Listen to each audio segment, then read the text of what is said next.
We may all remember the historic photograph of Nazi ruler Adolf Hitler shaking hands with Indian nationalist and freedom fighter Netaji Subhas Chandra Bose. But what did Hitler really think of India and its freedom movement? Journalist and historian Vaibhav Purandare's new book, Hitler and India, published by Westland, unravels the blow-hot, blow-cold relationship that the dictator had with India. Vaibhav, thank you for joining in. Thank you, Jane. Is there a short answer to why Hitler felt this hatred for India and its people? Hitler's idea of racial purity. Mhm. Contrary to what most of us in India believe and have been brought up to believe, Hitler did not think of Indians as bona fide Aryans. He firmly believed, as we know, that the Nordic race and the white race was destined to rule the world and had every right to rule the world. And in keeping with this worldview, he looked at Indians as racially inferior and unfit. Despite this, Netaji Subhas Chandra Bose thought Hitler could be a strong ally. Why was it so? Netaji Subhas Chandra Bose was completely obsessed with the idea of Indian independence.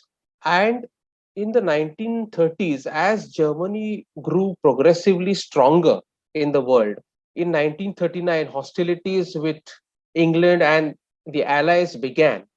Netaji Subhas Chandra Bose felt that the power of Nazi Germany, the power that it had acquired and it could further acquire in the future, could be used in the right direction against England, against Britain, in India's struggle for freedom. Now, Netaji was completely aware of all the negative things about Nazi Germany. In fact, my book reveals that he was among the earliest Indian leaders to protest strongly against Hitler's views about India and the Indian freedom movement.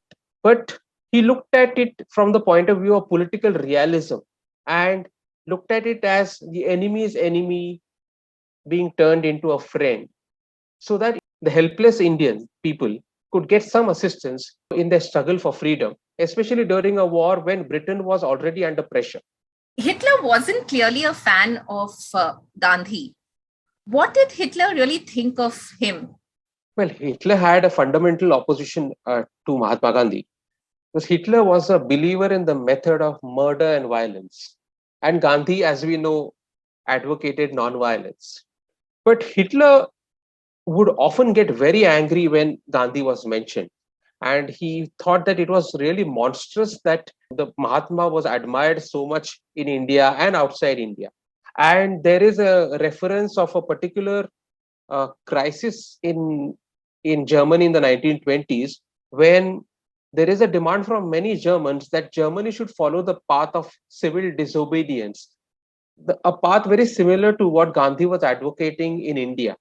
And Hitler really attacks that kind of approach. And he says that, how can you even ask Germany to follow a Gandhian approach? And that is when he also abuses and attacks Mahatma Gandhi a great deal and his methods of nonviolence. And Hitler offers a completely unsolicited advice to the British on how they should deal with Mahatma Gandhi and the Indian struggle for freedom. If the readers look at the book, they will find it quite astonishing that that for so long we were never told about what Hitler said about Mahatma Gandhi and the Indians. Subscribe to Midday India. Get direct notifications on all our videos by clicking on the bell icon.